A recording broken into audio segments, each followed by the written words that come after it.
ರಾಜ್ಯ ಕಾಂಗ್ರೆಸ್ನಲ್ಲಿ ಪಟ್ಟಕ್ಕಾಗಿ ಜೋರಾಗ್ತಾ ಇದೆ ಫೈಟ್. ಕುರ್ಚಿ ಕಿತ್ತಾಟಕ್ಕೆ ನವೆಂಬರ್ 30 ನಿರ್ಣಾಯಕ ದಿನವಾಗಿದೆ. ಈಗಾಗಲೇ ಪಟ್ಟಕ್ಕೋಸ್ಕರ ಜೋರಾಗ್ತಾ ಇದೆ ಫೈಟ್ ನೋಡಿ ರಾಜ್ಯ ಕಾಂಗ್ರೆಸ್ನಲ್ಲಿ. ಕುರ್ಚಿ ಕಿತ್ತಾಟಕ್ಕೆ ನವೆಂಬರ್ 30 ನಿರ್ಣಾಯಕವಾದಂತಹ ದಿನ ಆಗಿದೆ. ನವೆಂಬರ್ 28ರಂದು ವಿದೇಶದಿಂದ ರಾಹುಲ್ ಗಾಂಧಿ ವಾಪಸ್ ಆಗ್ತಾ ಇದ್ದಾರೆ. ರಾಹುಲ್ ವಾಪಸ್ ಆಗುತ್ತಲೇ ಖರ್ಗೆ ಅವರಿಂದ ವಿವರಣೆಯನ್ನ ನೀಡಲಾಗುತ್ತೆ. ಸಿಎಂ ಡಿಸಿಎಂ ನಡುವಿನ ಕುರ್ಚಿ ಕಿತ್ತಾಟದ ಬಗ್ಗೆ ವರದಿಯನ್ನ ನೀಡಲಿದ್ದಾರೆ.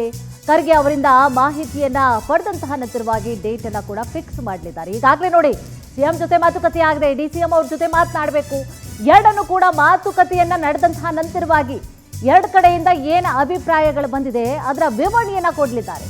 ಸಿಎಂ ಡಿಸಿಎಂ ಇಬ್ಬರಿಗೂ ಕೂಡ ರಾಹುಲ್ ಅವರು ಬುಲಾವ್ ಕೊಡುವಂತಹ ಸಾಧ್ಯತೆ ಇದೆ. ದೆಹಲಿಗೆ ಕರೆದುಕೊಂಡು ಮಾತುಕತೆಯನ್ನು ಕೂಡ ನಡೆಸಲಿದ್ದಾರೆ ರಾಹುಲ್ ಗಾಂಧಿ.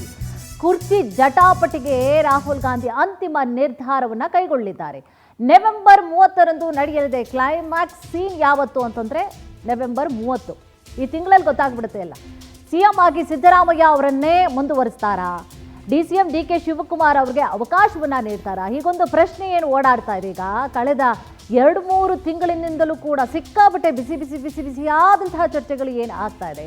ಈ ಚರ್ಚೆಗಳಿಗೆ ಫುಲ್ ಸ್ಟಾಪ್ ಅನ್ನ ಆಗ್ತಾರಾ? ಇದೇ ತಿಂಗಳು ಫಿಕ್ಸ್ ಮಾಡ್ತಾರಾ, ಡೇಟ್ ಫಿಕ್ಸ್ ಮಾಡ್ತಾರಾ, ಅಥವಾ ಮತ್ತೆ ಡಿಕೆಶಿ ಅವರನ್ನೇ ಮನವೊಲಿಸ್ತಾರಾ? ಇರಲಿ ಈಗ ಬೇಡ, ಸದ್ಯಕ್ಕೆ ಚೇಂಜಸ್ ಮಾಡಿದ್ರೆ ಬಹಳಷ್ಟು ತೊಂದರೆಗಳಾಗ್ಬಿಡುತ್ತೆ ಅನ್ನುವಂತಹ ಕಾರಣವಾಗಿ ಇನ್ನು ಡಿಕೆಶಿ ಅವರನ್ನೇ ಕೂಡ ಮನವೊಲಿಸ್ತಾರಾ, ಅಥವಾ ಹೀಗೆ ಇದ್ದು ಬಿಡಿ, ಅಥವಾ ನೆಕ್ಸ್ಟ್ ಟರ್ಮ್ ನೋಡೋಣ ಅಂತ ಏನಾದರೂ ಹೇಳ್ತಾರಾ, ಅಥವಾ ಸಿದ್ದರಾಮಯ್ಯ ಅವರು ಬಿಟ್ಕೊಡ್ಲಿಕ್ಕೆ ರೆಡಿ ಇದ್ದಾರಾ, ಅಥವಾ ಅಕಸ್ಮಾತ್ ಅವರು ಬಿಟ್ಕೊಟ್ರೆ ಇನ್ಯಾವ ಸ್ಥಾನವನ್ನು ಅಥವಾ ಹುದ್ದೆಯನ್ನು ಕೂಡ ಕೊಡುವಂತಹ ಸಾಧ್ಯತೆಗಳಿದೆ. ಬಹಳಷ್ಟು ಚರ್ಚೆಗೆ ಕಾರಣವಾಗ್ತಾ ಇದೆ. ಇವತ್ತೇ ಇದಕ್ಕೆ ಈ ಒಂದು ತಿಂಗಳಿನಲ್ಲೇ ಫುಲ್ ಸ್ಟಾಪ್ ಅನ್ನ ಇಡ್ತಾರಾ ಅಂತ ಸಿಎಂ ಸಿದ್ದರಾಮಯ್ಯ ಅವ್ರ ಜೊತೆ ನೋಡಿ 1.5 ಗಂಟೆಗಳ ಕಾಲ ಮೀಟಿಂಗ್ ಅನ್ನ ಮಾಡಿದ್ದಾರೆ ಡಿಕೆಶಿ ಅವರು, ಖರ್ಗೆ ಅವರು.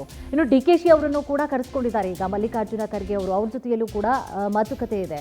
ಸೊ ಇಬ್ಬರ ಒಂದು ಮಾತುಕತೆಯ ಚರ್ಚೆಯ ವಿಚಾರಗಳನ್ನು ಇಟ್ಕೊಂಡು ಅನಂತರವಾಗಿ ಅದನ್ನು ರಾಹುಲ್ ಗಾಂಧಿ ಅವರಿಗೆ ಕೂಡ ಇನ್ನೇನು ಈ ವಾರದಲ್ಲಿ ಅವರು ಭಾರತಕ್ಕೆ ವಾಪಸ್ ಆಗ್ತಾ ಇದ್ದಾರೆ. ಸೊ ಆ ಒಂದು ವಿಚಾರವನ್ನು ಕೂಡ ಈಗ ಚರ್ಚೆ ಏನು ಮಾಡಿರ್ತಾರೆ ಇಬ್ಬರು ಜೊತೆಯಲ್ಲಿ ಸಿಎಂ ಮತ್ತು ಡಿಸಿಎಂ, ಆ ವಿವರವನ್ನು ನೀಡಲಿದ್ದಾರೆ. ಆ ನಂತರವಾಗಿ ಯಾವ ರೀತಿ ಆದಂತಹ ತೀರ್ಮಾನವನ್ನು ಕೈಗೊಳ್ತಾರೆ ರಾಹುಲ್ ಗಾಂಧಿ ಅವರು ನೋಡಬೇಕು. ಜೊತೆಗೆ ಇದೇ ತಿಂಗಳು ನವೆಂಬರ್ 30ನೇ ತಾರೀಕಿಗೆ ಡಿಕೆಶಿ ಅವರಿಗೆ ಪಟ್ಟವನ್ನು ಕಟ್ಟಲಾಗುತ್ತಾ ಅನ್ನುವಂತಹ ಪ್ರಶ್ನೆಗೂ ಕೂಡ ಉತ್ತರ ಸಿಗ್ತಾ ಹೋಗುತ್ತೆ. ಇನ್ನು ಇದೇ ವಿಚಾರ ಸಂಬಂಧವಾಗಿ ಹೆಚ್ಚಿನ ಡೀಟೇಲ್ಸ್ ಅನ್ನ ಕೂಡ ನೀಡ್ತಾ ಹೋಗ್ತಾರೆ ನಮ್ಮ ಪ್ರತಿನಿಧಿ ಆನಂದ್. ಎಸ್ ಆನಂದ್, ಇದೇ ತಿಂಗಳೇ ಈಗ ಏನು ಓಡಾಡ್ತಾ ಇದೆ ರಾಜ್ಯ ಸರ್ಕಾರದಲ್ಲಿ ಓಡಾಡ್ತಾ ಇರುವಂಥದ್ದು, ಪಕ್ಷದಲ್ಲಿ ಏನಾಗ್ತಾ ಇದೆ ಕಾಂಗ್ರೆಸ್ ಪಕ್ಷದಲ್ಲಿ, ಸೊ ಫುಲ್ ಸ್ಟಾಪ್ ಸಿಗುವಂತಹ ಸಾಧ್ಯತೆಗಳು ಇದೆಯಾ? ಈಗ ಸದ್ಯಕ್ಕೆ ಆಗ್ತಾ ಇರುವಂತಹ ಬೆಳವಣಿಗೆಗಳು ಏನು ರಾಜ್ಯ ಕಾಂಗ್ರೆಸ್ನಲ್ಲಿ? ಕುಸುಮ, ಪ್ರಮುಖವಾಗಿ ರಾಜ್ಯ ಕಾಂಗ್ರೆಸ್ನಲ್ಲಿ ಉಲ್ಬಣ ಆಗಿರ್ತಕ್ಕಂಥ ಪವರ್ ಶೇರಿಂಗ್ ಗೊಂದಲಕ್ಕೆ ನವೆಂಬರ್ 30ನೇ ತಾರೀಕಿನ ಒಳಗಡೆ ಒಂದು ಕ್ಲಿಯರ್ ಪಿಕ್ಚರ್ ಸಿಗ್ತಕ್ಕಂಥ ಎಲ್ಲಾ ಸಾಧ್ಯತೆನೂ ಕೂಡ ಇದೆ. ಯಾಕಂದ್ರೆ ಈಗಾಗಲೇ ವಿದೇಶ ಪ್ರವಾಸದಲ್ಲಿ ರಾಹುಲ್ ಗಾಂಧಿ ಅವರು ಇರ್ತಕ್ಕಂಥದ್ದು. ಇದೇ 28ನೇ ತಾರೀಕು ಅವರು ದೆಹಲಿಗೆ ವಾಪಸ್ ಆಗ್ತಕ್ಕಂಥ ಒಂದು ಸಾಧ್ಯತೆ ಇದೆ. ಈ ನಡುವೆ ಮಲ್ಲಿಕಾರ್ಜುನ್ ಖರ್ಗೆ ಅವರು ನೇರವಾಗಿ ರಾಹುಲ್ ಗಾಂಧಿ ಅವರನ್ನ ಭೇಟಿ ಮಾಡಿ ರಾಜ್ಯ ರಾಜಕಾರಣದಲ್ಲಿ ನಡೀತಾ ಇರತಕ್ಕಂಥ ಬೆಳವಣಿಗೆಗಳು ಮತ್ತೆ ಪ್ರಮುಖವಾಗಿ ಪವರ್ ಶೇರಿಂಗ್ ವಿಚಾರ ಏನಿದೆ ಇದ್ರ ಬಗ್ಗೆ ಖುದ್ದು ರಾಹುಲ್ ಗಾಂಧಿ ಜೊತೆ ಪ್ರಸ್ತಾಪ ಮಾಡತಕ್ಕಂಥ ಸಾಧ್ಯತೆ ಇದೆ. ಆ ಸಂದರ್ಭದಲ್ಲಿ ಇಬ್ಬರು ನಾಯಕರಿಗೂ ಅಂದ್ರೆ ಡಿಕೆ ಶಿವಕುಮಾರ್ ಮತ್ತೆ ಸಿದ್ದರಾಮಯ್ಯ ಇಬ್ಬರಿಗೂ ಕೂಡ ಹೈಕಮಾಂಡ್ ನಾಯಕರು ಬುಲಾವ್ ನೀಡತಕ್ಕಂಥ ಒಂದು ಸಾಧ್ಯತೆ ಇದೆ.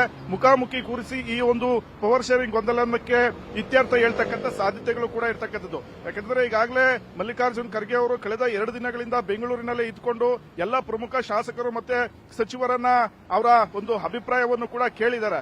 ಈ ಒಂದು ಅಭಿಪ್ರಾಯವನ್ನ ಹೈಕಮಾಂಡ್ಗೆ ಮುಟ್ಟಿಸ್ತಕ್ಕಂಥ ಒಂದು ಕೆಲಸವನ್ನು ಕೂಡ ಮಾಡೋದಕ್ಕೆ ಮಲ್ಲಿಕಾರ್ಜುನ್ ಖರ್ಗೆ ಅವರು ಮುಂದಾಗಿರ್ತಕ್ಕಂಥದ್ದು. ಈಗಾಗಲೇ ಅವರು ಸ್ಪಷ್ಟವಾಗಿ ಹೇಳಿದ್ದಾರೆ ಈ ಪವರ್ ಶೇರಿಂಗ್ ವಿಚಾರ ಇದೆಲ್ಲವನ್ನು ಕೂಡ ಹೈಕಮಾಂಡ್ ತೀರ್ಮಾನ ಮಾಡುತ್ತೆ ಅಂತ. ಹಾಗಾಗಿ ಪ್ರಮುಖವಾಗಿ ರಾಹುಲ್ ಗಾಂಧಿ ಅವರು ದೆಹಲಿಗೆ ವಾಪಸ್ ಆದ ನಂತರ ಈ ಒಂದು ಗೊಂದಲಕ್ಕೆ ಫುಲ್ ಸ್ಟಾಪ್ ಬೀಳ್ತಕ್ಕಂಥ ಸಾಧ್ಯತೆ ಇರತಕ್ಕಂಥದ್ದು. ಮತ್ತೊಂದು ಕಡೆ ಡಿಕೆ ಶಿವಕುಮಾರ್ ಅವರು ಶತಾಯಗತಾಯ ಪವರ್ ಶೇರಿಂಗ್ ಆಗಲೇಬೇಕು, ಹೈಕಮಾಂಡ್ ನಾಯಕರೇ ನಮಗೆ ಮಾತು ಕೊಟ್ಟಿದ್ದಾರೆ, ಆ ಮಾತಿನಂತೆ ನಡೆದುಕೊಳ್ಬೇಕು ಅನ್ನೋದು ಒತ್ತಾಯವನ್ನ ಮಾಡ್ತಾ ಇದ್ದಾರೆ. ಈ ಒತ್ತಾಯದ ಮೇರೆಗೆ ಹಲವು ಶಾಸಕರು ದೆಹಲಿಗೆ ಹೋಗಿ ಡಿಕೆ ಶಿವಕುಮಾರ್ ಪರ ಲಾಬಿಯನ್ನು ಕೂಡ ಮಾಡಿದ್ರು. ಮುಂದೆ ಯಾವುದೇ ತೀರ್ಮಾನ ತೆಗೆದುಕೊಳ್ತಕ್ಕಂಥ ಎಚ್ಚರಿಕೆಯನ್ನು ಕೂಡ ರವಾನೆ ಮಾಡಿದ್ದಾರೆ.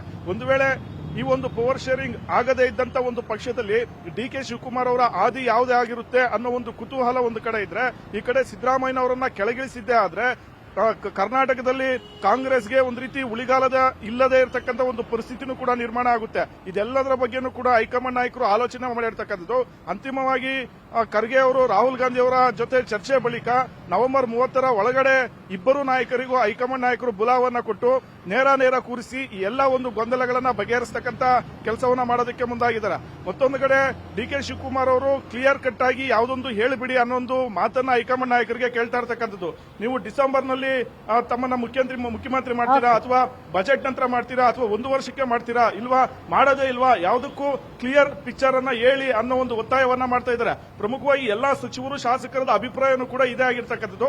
ಆದಷ್ಟು ಬೇಗ ಇತ್ಯರ್ಥ ಮಾಡಿದ್ರೆ ಮುಂಬರ್ತಕ್ಕಂಥ ಸ್ಥಳೀಯ ಸಂಸ್ಥೆಗಳ ಚುನಾವಣೆಗೂ ಕೂಡ ಅನುಕೂಲ ಆಗುತ್ತೆ ಅನ್ನೋದು ಅಭಿಪ್ರಾಯಗಳನ್ನ ವ್ಯಕ್ತ ಮಾಡ್ತಾ ಇದ್ದಾರೆ. ಅಂತಿಮವಾಗಿ ಮಲ್ಲಿಕಾರ್ಜುನ್ ಖರ್ಗೆ ಅವರು ಎಲ್ಲ ಒಂದು ಸಚಿವರು ಶಾಸಕರ ಅಭಿಪ್ರಾಯವನ್ನ ಸಂಗ್ರಹ ಮಾಡಿ ಅದನ್ನ ರಾಹುಲ್ ಗಾಂಧಿ ಅವರಿಗೆ ಒಪ್ಪಿಸ್ತಾರೆ. ರಾಹುಲ್ ಗಾಂಧಿ ಅವರು ಯಾವುದೇ ಕ್ಷಣದಲ್ಲಿ ಇಬ್ಬರು ನಾಯಕರನ್ನ ಕರೆದು ಮಾತನಾಡತಕ್ಕಂಥ ಸಾಧ್ಯತೆ ಇದೆ. ಕುಸುಮಾ, ಎಸ್ ಥ್ಯಾಂಕ್ ಯು ತಮ್ಮೆಲ್ಲ ಡೀಟೇಲ್ಸ್ಗಾಗಿ.